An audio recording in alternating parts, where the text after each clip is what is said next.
Ya. Bismillahirrahmanirrahim. Hah?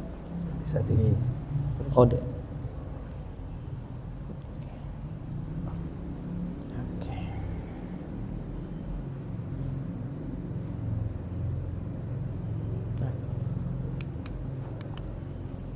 Ya, Assalamualaikum warahmatullahi wabarakatuh.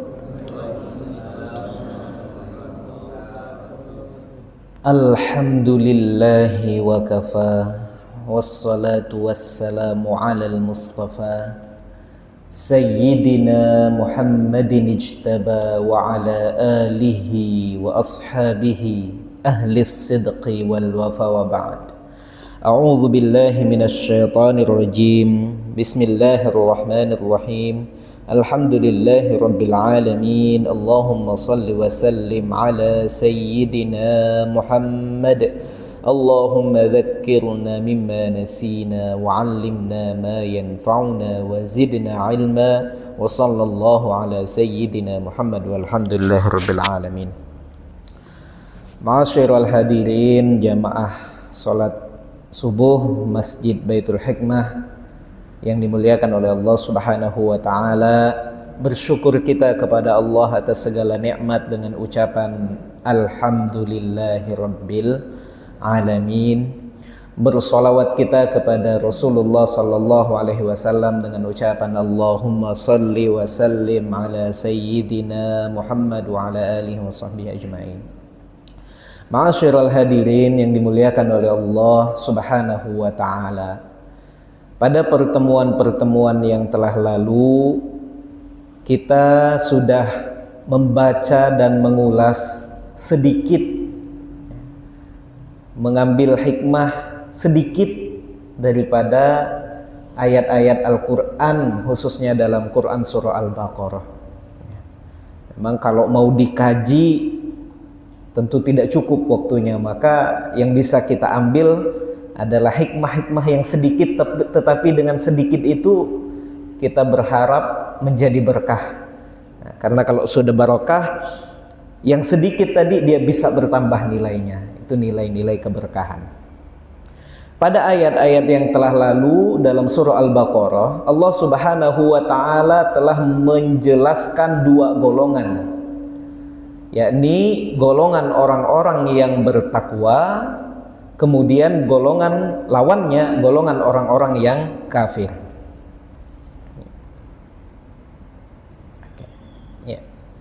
Golongan orang-orang yang kafir. Maka pada ayat ke-8 ini Allah menegaskan golongan yang ketiga, yaitu golongan orang-orang munafik. Pada ayat ke-6 ketika menghubungkan, meneruskan penjelasan tentang orang-orang beriman, Allah tidak menggunakan huruf waw, langsung ditegaskan innal ladzina kafaru.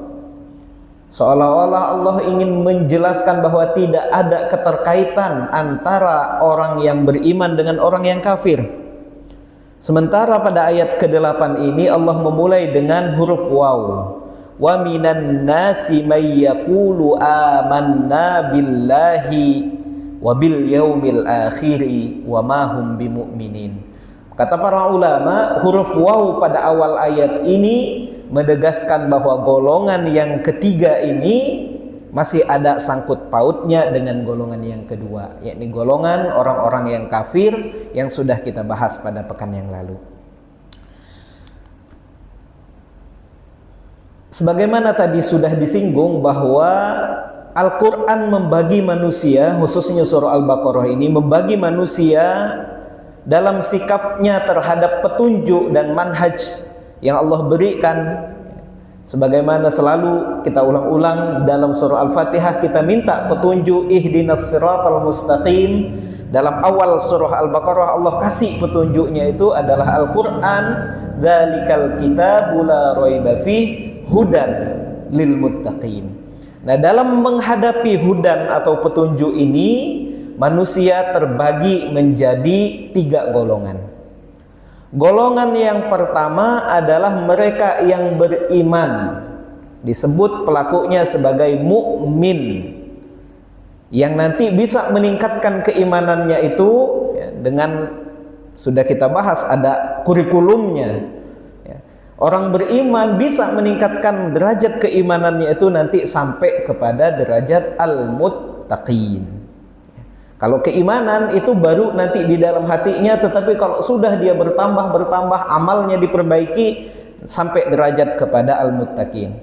Dan Allah menjelaskan sifatnya ini dalam 3 ayat.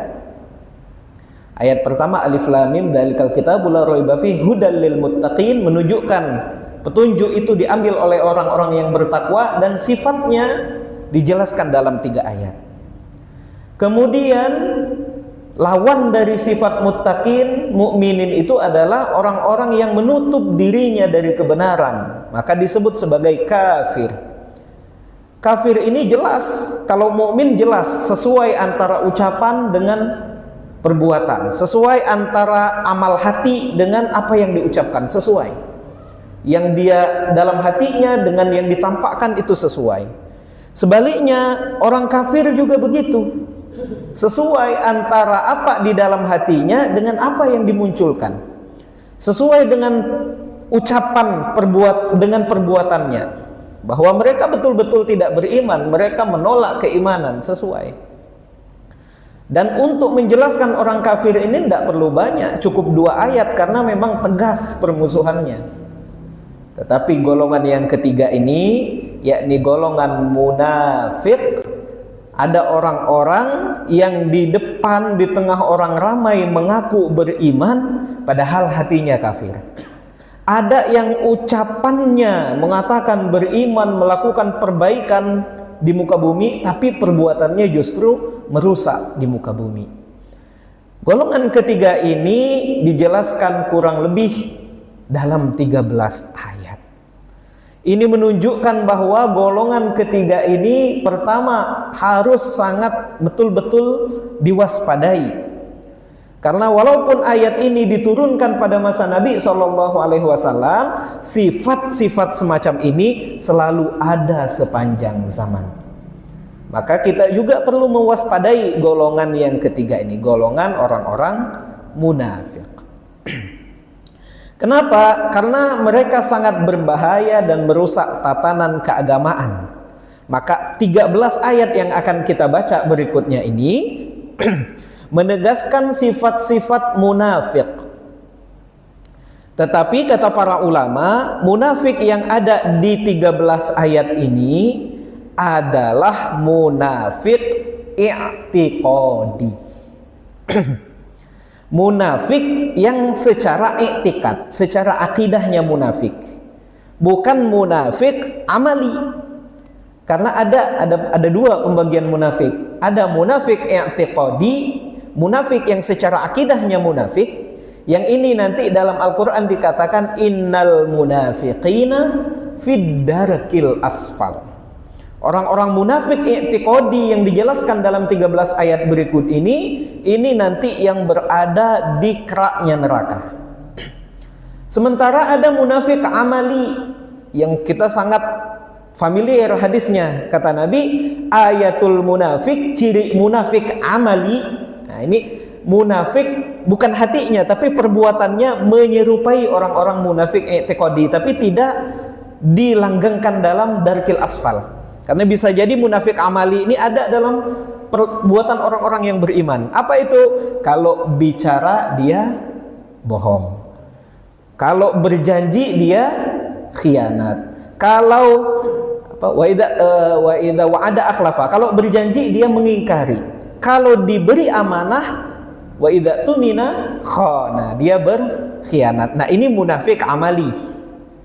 Orang pelaku munafik amali selama hatinya masih beriman kepada Allah Subhanahu wa taala tidak masuk dalam golongan munafik i'tiqadi. Jadi agak berbeda. Yang di sini yang disebutkan dalam 13 ayat ini adalah munafik i'tiqadi yang secara umum ciri-cirinya adalah ketidakselarasan.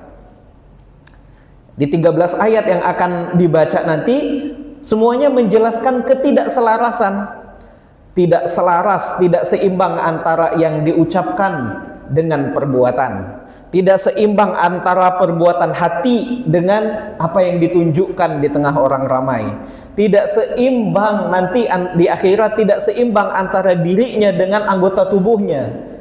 Dirinya mau mendustakan Allah Subhanahu wa taala, tapi nanti wa tashhaduhum arjuluhum, kakinya saksi kepada Allah, tangannya bersaksi kepada Allah.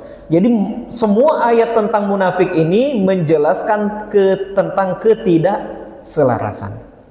Dan memang kalau kita lihat munafik ini atau kata-kata yang tersusun dari nafaqah, nun, fa, qaf, itu erat kaitannya dengan lubang tikus.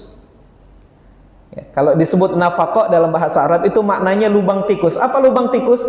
Kalau tikus buat lubang itu pintunya tidak satu, tempat keluarnya tidak satu. Masuknya dari lubang yang di sini, keluarnya nanti dari lubang sana. Itu namanya munafik. Itu namanya nifaq. Jadi nifaq itu punya banyak pintu. Seperti tikus kalau membuat sarang itu di tanah misalnya, nanti lubangnya banyak. Maka semua kata-kata nafaqah itu nanti berkaitan dengan banyaknya pintu-pintu ini. Termasuk dalam hal ini adalah kemunafikan. Ya, salah satunya menampakkan keimanan masuk dari satu lubang tetapi menutupi kekafiran, keluar dari lubang yang lain. Ayat yang tadi wa minan nasi may yaqulu amanna. Ciri pertama dari munafik i'tiqadi itu adalah menampakkan keimanan dan menyembunyikan kekafiran. Ini ciri yang pertama. Kaum munafik secara umum adalah mayoritasnya, nanti mayoritasnya adalah penduduk Madinah yang berpura-pura beriman kepada Rasulullah Sallallahu Alaihi Wasallam. Ketika di Makkah hampir tidak ada munafik. Maka ciri nanti ayat-ayat Madaniyah itu ayat yang bicara tentang kemunafikan. Di Mekah tidak ada. Yang dihadapi Nabi di Mekah itu kaum musyrik, orang-orang yang menyembah berhala, orang-orang yang menyekutukan Allah Subhanahu wa taala. Selama 3 tahun di Makkah, Allah persiapkan Nabi ini untuk misi dakwahnya. 3 tahun Nabi berdakwah secara sembunyi-sembunyi, membangun basis kekuatan dulu, berdakwah kepada keluarga-keluarga dekatnya. Kemudian 10 tahun Nabi berdakwah di Mekah secara terang-terangan. Dalam fase dakwah di Mekah itu Nabi dimusuhi. Walaupun yang memusuhinya tidak banyak. Yang memusuhinya itu sedikit dari kaum Quraisy, tapi sedikitnya ini para pembesar. Sedikitnya ini orang-orang kayanya. Sedikitnya ini para pedagang-pedagang suksesnya. Maka walaupun sedikit tapi permusuhannya luar biasa. Embargonya luar biasa. Dalam kondisi-kondisi sulit itu, Nabi mengutus beberapa sahabatnya untuk mencari solusi tempat yang lain untuk hijrah. Maka nanti ada yang ke Habasyah, Ethiopia.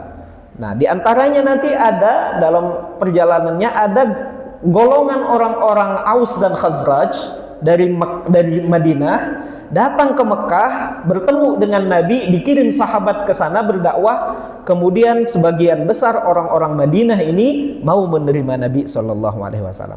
Tetapi di Madinah masih ada Yahudi dari Bani Qainuqa, dari Bani Nadir dan Bani Khazraj. Yang Yahudi ini selalu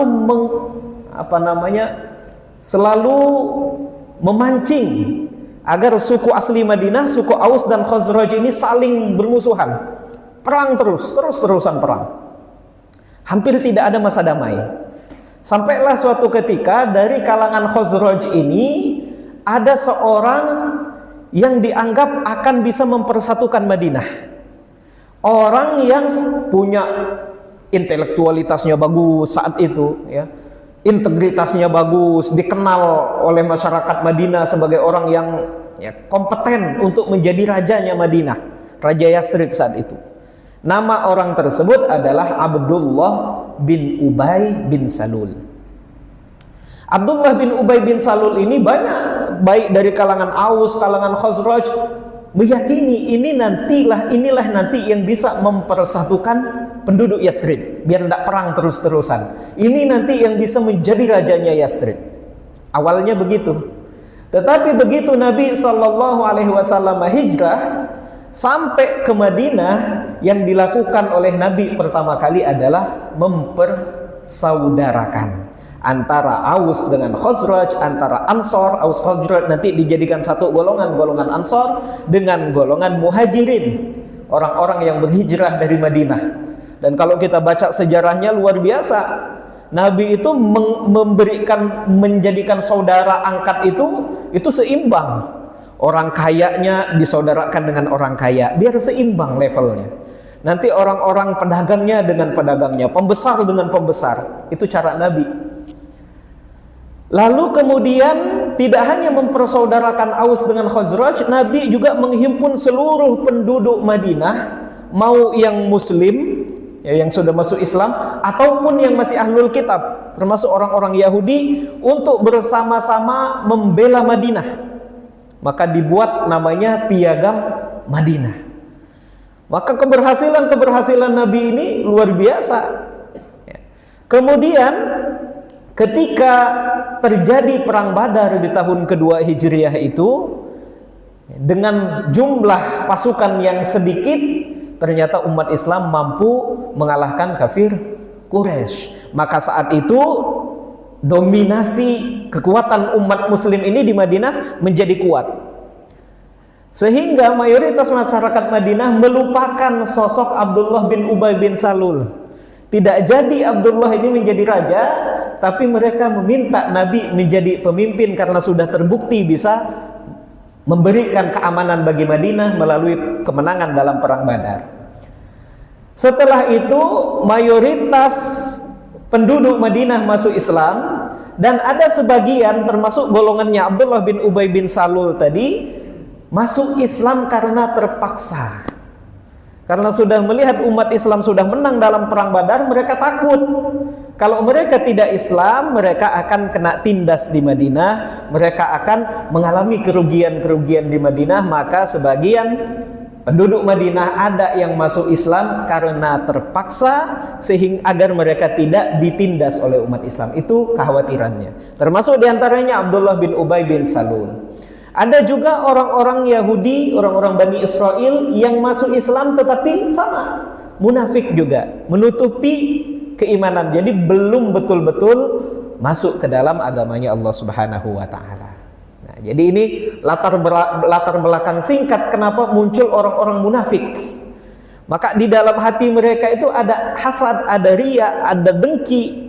Ya, salah satu yang paling besarnya nanti Abdullah bin Ubay bin Salul ini masuk Islam, dia di depan Nabi mengaku berislam, di depan sahabat mengaku berislam, tetapi hatinya masih dengki, masih iri karena dia merasa seharusnya dirinya lah yang menjadi raja di Madinah, bukan Nabi Shallallahu Alaihi Wasallam. Ini latar belakang singkatnya. Mereka ini sholat tapi bukan keinginan hatinya untuk sholat. Mereka ini zakat tapi ketika zakat sedih hatinya karena harus kekurangan uang, harus kehilangan uang. Beda dengan umat Islam yang sholat karena gerakkan hatinya, zakat karena tahu itu adalah perintah dari Allah Subhanahu wa Ta'ala. Maka ungkapan ini disebut wa minan nasi may yaqulu amanna billahi wa bil yaumil akhir.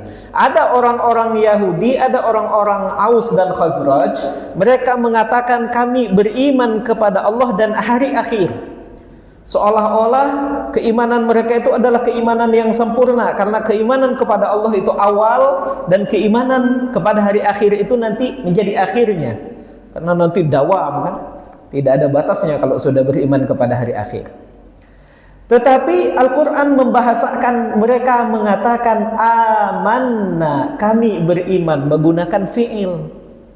Kalau disebut fi'il ini berjangka waktu Pak, dalam bahasa Arab ya, fi'il itu bisa terjadi dulu, sekarang, dan akan datang ya.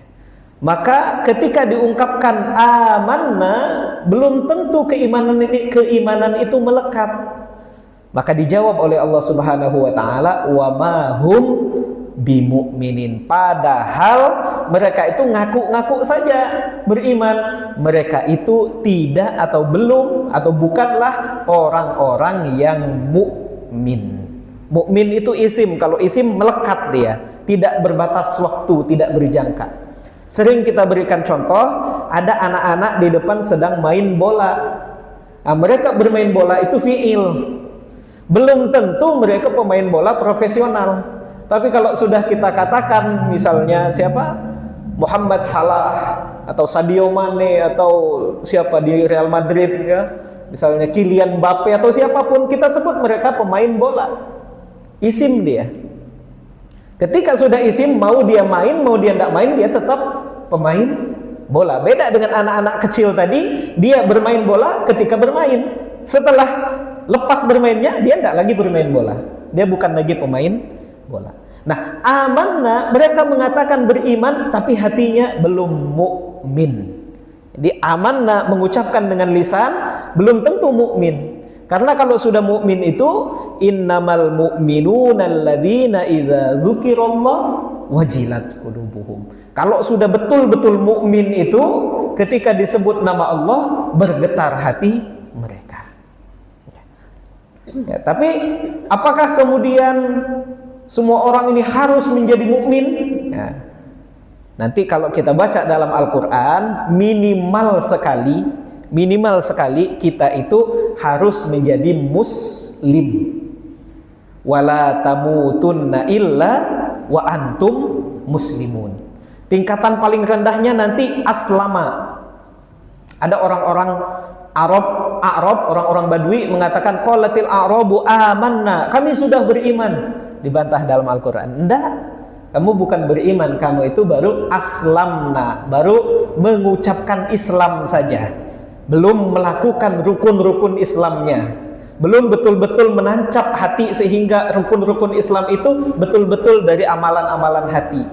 Tapi Al-Quran memberikan kemudahan bagi kita, paling minimal bagi kita itu minimal mendawamkan rukun Islamnya, minimal. Wala tamutunna illa wa antum muslimun. Kapan disebut muslim? Kalau rukun-rukun Islam minimal 4. Ya, karena yang kelima itu kan ada batasannya. Haji itu bagi yang mampu. Ya, paling tidak 4 ini dilaksanakan, insya Allah minimal masuk dalam kategori kata Al-Quran wala tamutunna illa wa antum muslimun. Nah, di sini Al-Quran ingin menjelaskan orang-orang munafik itu mengatakan beriman wa mahum bimu'minin, padahal mereka itu tidak beriman sama sekali.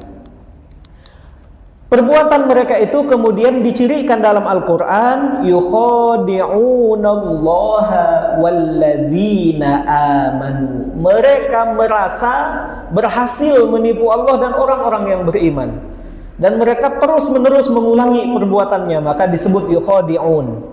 Mereka terus-menerus berusaha menipu Allah dengan orang-orang yang beriman. Apa maksudnya menipu Allah dan orang-orang yang beriman? Mereka berupaya menunjukkan keimanan, mereka berupaya ikut sholat, ikut zakat, supaya bisa bergabung dengan komunitas orang-orang beriman. Sehingga ketika sudah bergabung dengan Rasulullah dan para sahabat, mereka bisa mendengarkan rahasia-rahasianya umat Islam. Kalau mau perang, mereka bisa mendengar strategi perangnya bakal bagaimana. Nah, strategi-strategi perang tadi, rahasia-rahasia tadi, ini nanti mereka bocorkan kepada orang-orang kafir yang menjadi pembesar-pembesar mereka. Maka upaya mereka itu digambarkan oleh Allah, yukhadi'un. Mereka seolah-olah menipu Allah dan orang-orang yang beriman. Ya, seolah-olah orang-orang beriman tuh tidak tahu kalau mereka ini pura-pura beriman, kalau mereka itu munafik. Tapi wama yakhda'una illa anfusahum, tetapi sesungguhnya kata Allah yang mereka tipu itu tidak lain hanya diri mereka sendiri. Orang-orang munafik mengaku beriman, dalam kehidupannya selalu ketakutan. Takut kalau identitasnya terbongkar, takut kalau aibnya terbuka. Jadi mereka selalu berupaya menampilkan kebaikan. Padahal Allah dan Rasulnya serta orang-orang mukmin itu sudah tahu identitas munafik tersebut. Allah tahu, Allah ngasih tahu Rasulnya, tetapi sengaja dibiarkan oleh Rasulullah tidak diperangi orang-orang munafik. Rasul tahu siapa munafik, tapi tidak diperangi oleh Rasulullah Sallallahu Alaihi Wasallam karena ada alasannya. Alasannya apa? Nanti ditanya oleh para sahabat, kenapa Rasul tidak memerangi orang munafik padahal Allah sudah kasih tahu siapa orang munafik itu? Kata Nabi, aku tidak ingin orang-orang kafir mengatakan umat Islam memerangi saudaranya sendiri. Karena yang kelihatan mereka beriman. Yang tahu mereka tidak beriman hanya Rasul dan orang-orang yang beriman. Sehingga kalau Nabi memerangi mereka padahal zahirnya mereka beriman, maka orang kafir akan menyebarkan isu bahwa Rasulullah membantai saudara muslimnya sendiri. Maka tidak diperangi oleh Rasulullah Sallallahu Alaihi Wasallam. Wa ma yakhda'una illa anfusahum. Jadi mereka itu berupaya menipu Allah dan Rasulnya padahal mereka yang tertipu. Mereka nyangkanya umat Islam tidak tahu, padahal umat Islam tahu. Allah kasih tahu. Walau nasya'u la'arainakahum. Kalau Allah tahu, Allah pasti akan tunjukkan sifat-sifat mereka kepada Rasulullah. Kalau Allah mau, Allah tunjukkan sifat mereka kepada Rasulullah Sallallahu Alaihi Wasallam. Dan Nabi itu sudah mengenali mereka. Wala ta'rifannahum fi lahnil qaul. Cukup dari cara gaya bicara mereka, Rasul sudah kenal mereka, sudah tahu. Umat Islam sudah tahu siapa orang munafik, Rasul sudah tahu, tapi sengaja tidak diperangi karena menjaga agar tidak terjadi fitnah di kalangan umat Islam. Ayat lain Al-Munafiqun, idza ja'akal munafiquna qalu nashhadu innaka la Rasulullah. Kata Allah, kalau datang orang-orang munafik kemudian mereka bersaksi sesungguhnya engkau adalah Rasulullah, dan Allah tahu Rasul itu adalah Rasulullah, wallahu yashhadu innal munafiqina lakadzibun. Tapi Allah bersaksi bahwa orang-orang munafik itu berdusta dalam ucapannya. Mereka mengaku beriman kepada Nabi tapi hatinya enggak.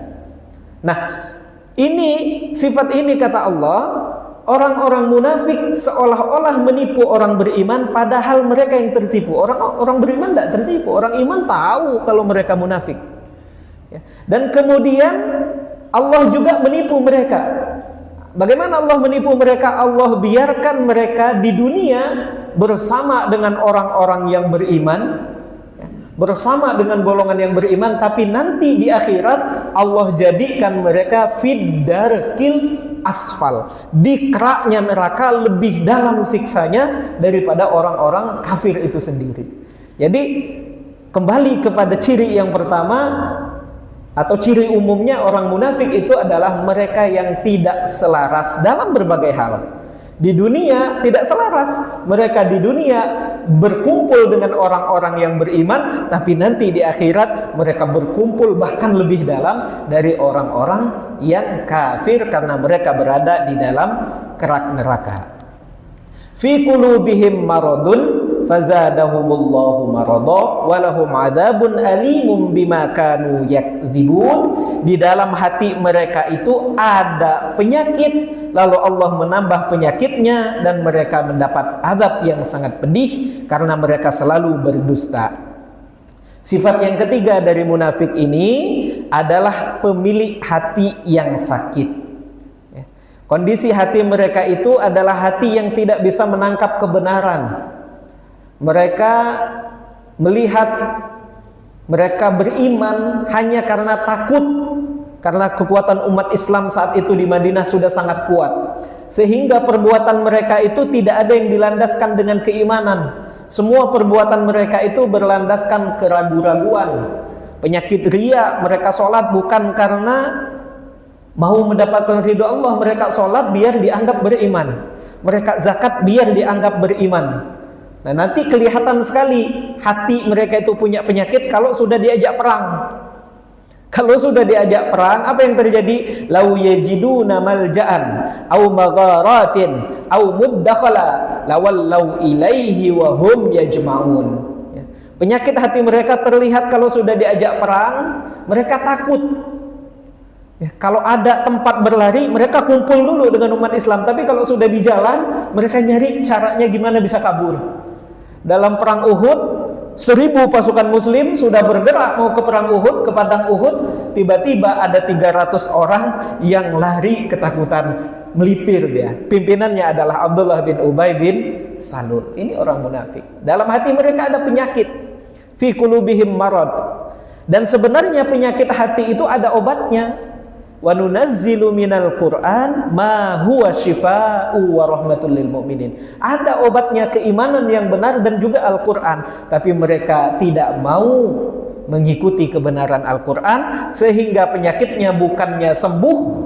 Ada orang kena sakit, sudah ada obatnya, sudah ada dokternya. Dia tidak mau minum obat, dia tidak mau berobat, maka penyakitnya tidak akan sembuh, tetapi semakin hari malah semakin bertambah sakitnya. Fazadahumullahu marada. Walahum adzabun alim, karena itu bagi mereka ada siksa yang pedih, alimun, sangat pedih. Bima kanu yakdzibun, karena perbuatan mereka itu perbuatan orang yang menampakkan keimanan, orang yang seperti bersahabat dengan kita tapi di belakang itu mengkhianati, itu sangat pedih. Maka azab yang cocok untuk pelaku perbuatan tersebut adalah azab yang juga sangat pedih yang dirasakan oleh Allah kepada mereka. Ini kurang lebih 3 sifat. Ada banyak sifat yang lain, insya Allah kita bahas nanti pada kesempatan yang akan datang. Tetapi 3 sifat yang diberikan oleh Allah terhadap orang-orang munafik. Pertama, menampakkan keimanan dan menyembunyikan kekafiran. Kedua, mereka selalu berupaya atau merasa menipu Allah dan umat-umat beriman dengan perbuatannya itu, padahal mereka lah yang tertipu. Ketiga, mereka adalah pemilik hati yang sakit, yang tidak bisa digunakan untuk menangkap kebenaran. Kata para ulama, kalau orang mau melakukan kesalahan, mau melakukan perbuatan, itu ada pergolakan dalam batinnya. Satu, hatinya yang baik itu mengajak jangan melakukan perbuatan buruk tersebut, sementara nafsunya mengajak perbuatan buruk. Dan orang yang punya penyakit hati tidak akan mendengarkan bisikan hati nuraninya, tetapi lebih mengikuti perbuatan yang diarahkan oleh nafsunya. Ini kurang lebih 3 ayat yang menjelaskan sifat-sifat pertama dari golongan munafik. Kita masih punya waktu untuk berdiskusi, silakan kalau ada yang ingin kita perdalam atau kita tambahkan informasi dari 3 ayat yang sudah dibahas ini. Monggo. Bismillah.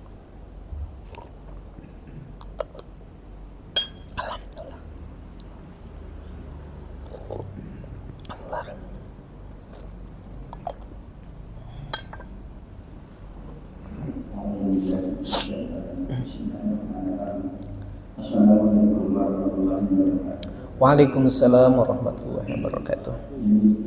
Ini Ustaznya masalah orang munafik gitu. Jadi kalau menurut penjelasan dari Ustaz tadi, orang munafik itu lebih jelek daripada orang kafir. Artinya. Tetapi kira-kira di masyarakat kita ini kadang-kadang ada yang akan memilih munafik kan. Jadi itu ya. Jadi sepertinya misalnya janji tidak pernah ditepati, selalu berbohong, termasuk orang munafik. Orang-orang munafik ini ada pengampunan dari Allah Subhanahu wa Ta'ala. Ya. Assalamualaikum warahmatullahi wabarakatuh. Waalaikumsalam warahmatullahi wabarakatuh. Pertama, tadi sudah kita singgung di awal bahwa ada dua golongan, ada dua kriteria dari kemunafikan, ya, yang dijelaskan oleh para ulama. Yang pertama, munafik i'tiqadi. Munafik i'tiqadi itu hatinya tidak beriman, tapi lisannya mengaku-ngaku berpura-pura beriman.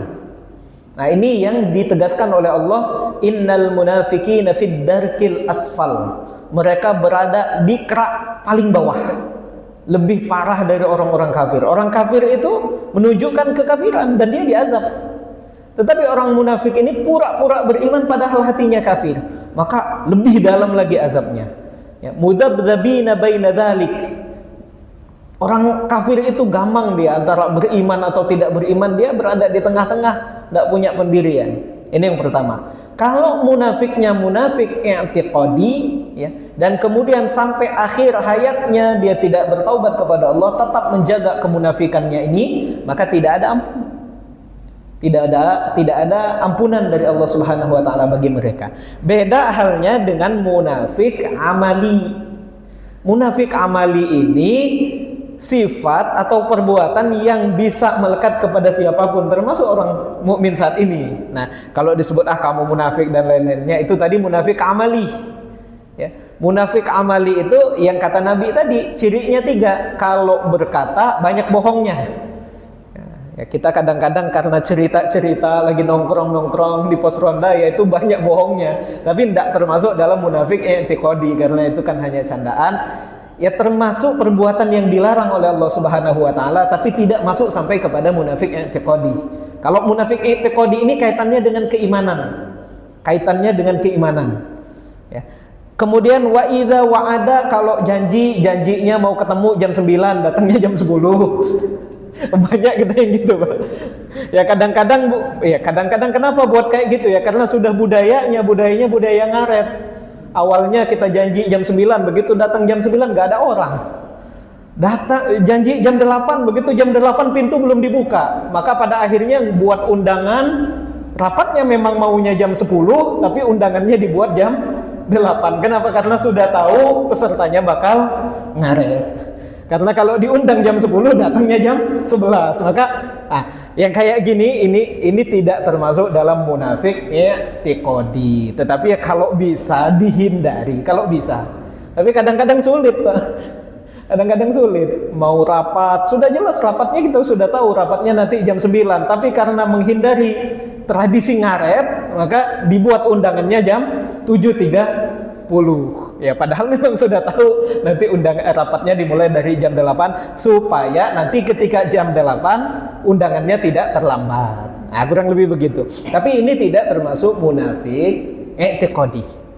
Munafik i'tiqadi itu yang tadi yang disebutkan dalam ayat-ayat ini, tetapi walaupun begitu yang disebutkan tadi itu tetap dinilai sebagai perbuatan yang salah. Ya, tetap akan mendapatkan balasan dari Allah Subhanahu wa Ta'ala. Tadi berjanji khianat, berjanji ingkar, diberikan amanah khianat, ya, disuruh jadi pemimpin harusnya memberikan kesejahteraan bagi rakyat, taunya korupsi. Padahal beriman. Ketika sumpah jabatan, dia sumpah di bawah Al-Quran, beriman ya. Tapi perbuatannya tidak mencirikan perbuatan orang-orang yang beriman. Tapi yang begini, selama hatinya masih benar-benar beriman, insya Allah masih mendapatkan syafaat dari Rasulullah SAW. Walaupun nanti ditimbang dulu. Kalau perbuatan-perbuatan munafiknya tadi, munafik amalinya lebih banyak daripada perbuatan baiknya, ya terpaksa harus transit dulu di neraka, dicuci dulu, baru nanti mendapat syafaat dari Rasulullah SAW. Jadi itu kaitannya, apakah mendapatkan ampunan kalau i'tiqadi? Enggak. Kalau i'tiqadi enggak. Kalau munafik amali, insya Allah masih mendapat selama dia masih menjaga keimanan sampai akhir hayatnya. Kurang lebih begitu, Pak. Ya. Masih ada, monggo. Oke.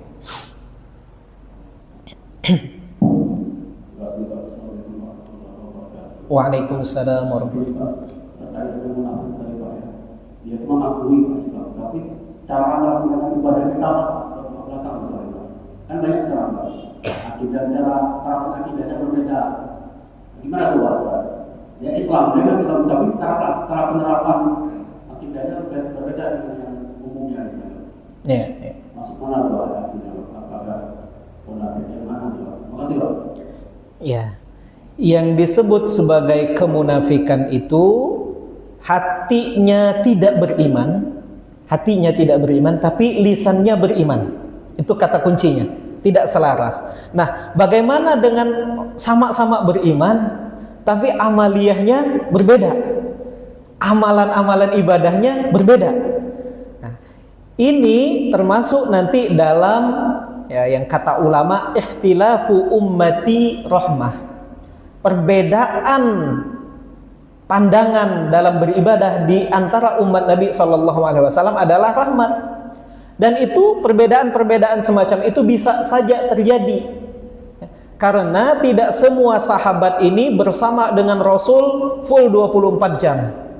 Ada sahabat yang ikut dengan Rasul ketika Rasul punya patokan dalam amalannya, itu tidak masalah. Itu yang kata para ulama ikhtilafu ummati rahmatun, atau dalam tafsir nanti disebut ikhtilafu tanawwu'in. Ikhtilaf tapi perbedaannya itu hanya variasi saja. Ya, termasuk nanti cara baca Quran, ada kurang lebih ada 7 qiraat yang mutawatir ditambah 3 qiraat yang masyhur. Dalam fikih nanti kita punya 4 madhab, 4 aliran utama dalam fikih, ada fikih Malikiyah, Syafi'iyah, Hanabilah, dan ada Hanafi. Nanti dalam akidah ada banyak juga, ada yang Mu'tazili, ada yang Ahlus Sunnah wal Jamaah. Ahlus Sunnah wal Jamaah juga nanti banyak. Ada yang ikut aliran Asy'ariyah, ada Maturidiyah, tapi semuanya samanya apa? Sama-sama memegang prinsip la ilaha illallah Muhammadur Rasulullah. Intinya sama, yang beda hanya variasi-variasinya saja. Bagaimana penafsiran mereka terhadap Al-Quran, bedanya begitu saja. Pekan lalu dibahas, ada nanti yang Qadariyah, ada yang Jabariyah, tapi semuanya nanti dalam bingkai la ilaha illallah Muhammadur Rasulullah. Selama masih dalam tataran keimanan tersebut, maka kita anggap ikhtilaf ini adalah ikhtilaf rahmah, ikhtilaf yang memberikan kemudahan.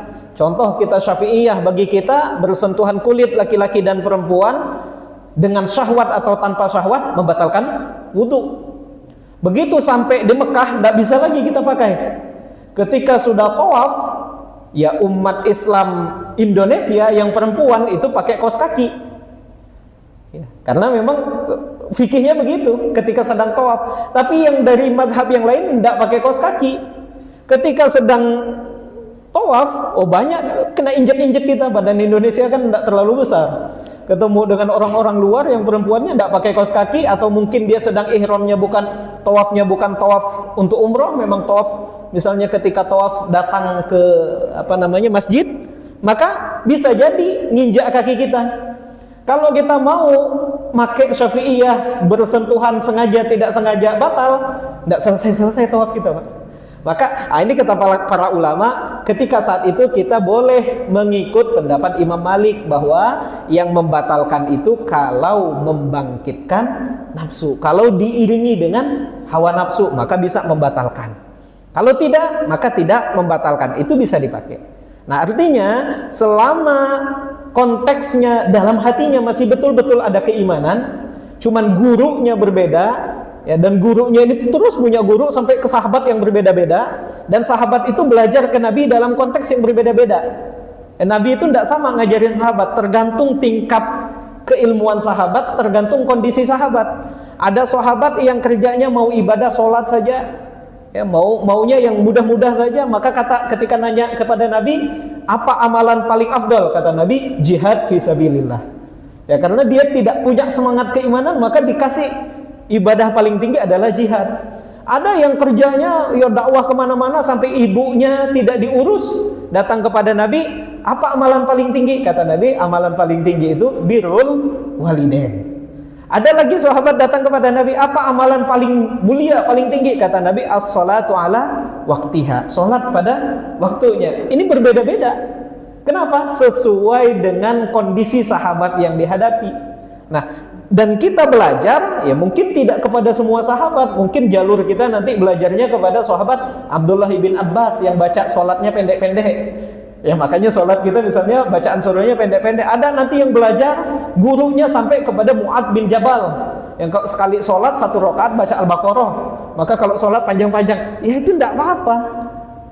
Amalia perbedaan kayak gini selama keimanannya masih sama. Munafik ini beda, seperti beriman padahal tidak beriman sama sekali. Jadi kurang lebih begitu Pak ya. Ya. Monggo masih satu lagi mungkin terakhir. Ya. Waalaikumsalam warahmatullahi wabarakatuh. Ketidakselarasan itu bisa munafik dan tidak munafik. Saya kira begitu Pak. Ya. Sependapat Bapak saya. Ketidakselarasan itu tadi kita katakan munafik, ya. Tapi ketidakselarasan itu bisa munafik dan tidak munafik. Oke. Yang pertama, ciri umum ini kata Imam Asy'arawi, ciri umum kemunafikan itu ketidakselarasan, ya, ciri umumnya. Tetapi kemudian ada yang ketidakselarasan itu dalam prinsip-prinsip akidah. Ketidakselarasan dalam prinsip akidah itu yang disebut sebagai munafik i'tiqadi. Ada ketidakselarasan dalam amal saja, perbuatannya ya seperti munafik, maka disebut sebagai munafik amali. Ya, munafik amali. Yang tadi yang kita bahas tadi itu bukan tidak selaras, itu variasi namanya. Tidak selaras itu bertentangan. Yang disebut A, faktanya B, itu bertentangan. Itu baru disebut tidak selaras. Harusnya datang, ternyata tidak datang. Nah, itu namanya tidak selaras. Tapi kalau yang tadi variatif, dalam sholat ada yang kunut, ada yang tidak kunut, itu variasi, bukan tidak selaras, karena punya landasan masing-masing.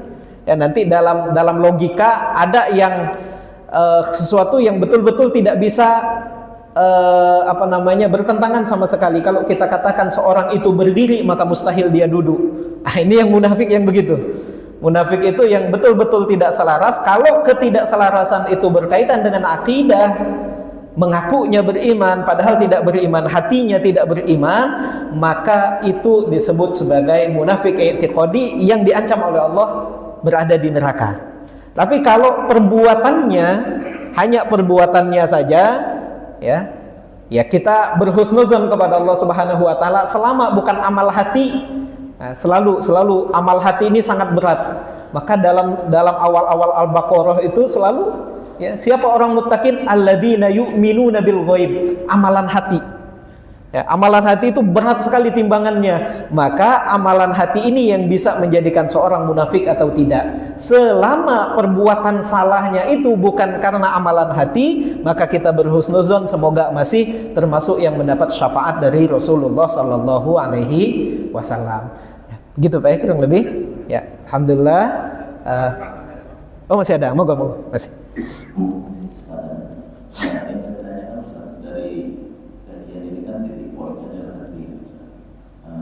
Karena manusia ini kan naik turun di mana. Kita kan biasanya dalam kehidupan sehari-hari dihadapkan dengan sebuah pilihan, dan biasanya kalau mengikuti orang sudah rasa nikmat. Nah, kita kan suka bingung membedakan mana ini adalah keimanan dan kebisingan orang sunnah. Mohon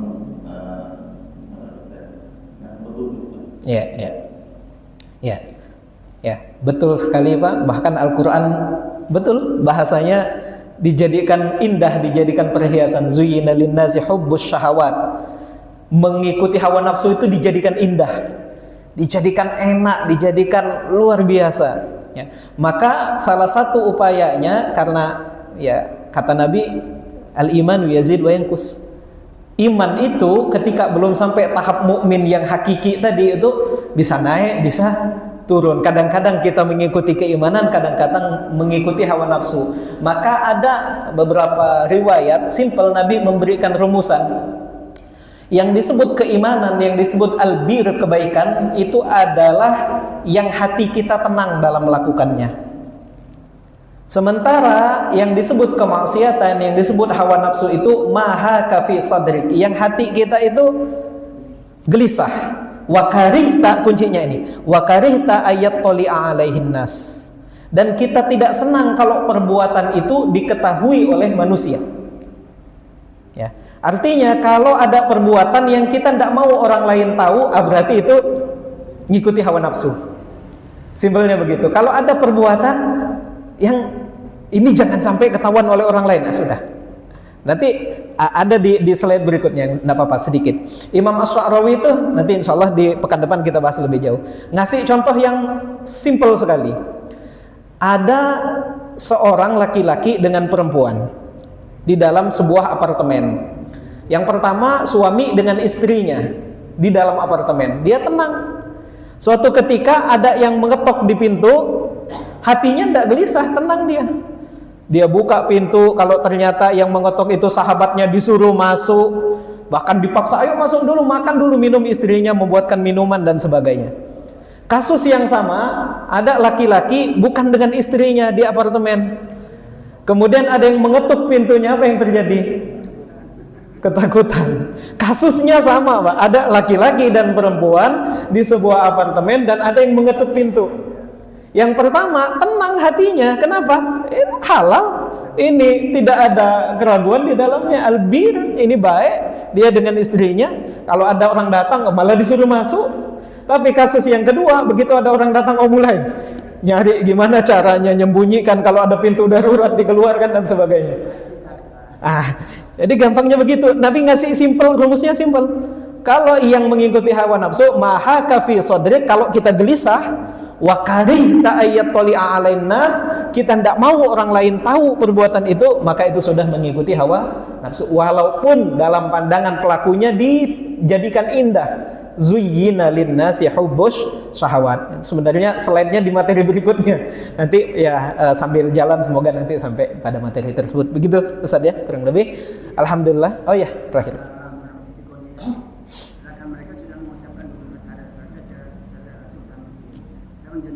Setiap muslim walaupun dibenam di neraka akhirnya tetap masuk surga. Itu bagaimana kalau tidak ada barang-barang istiqomah itu?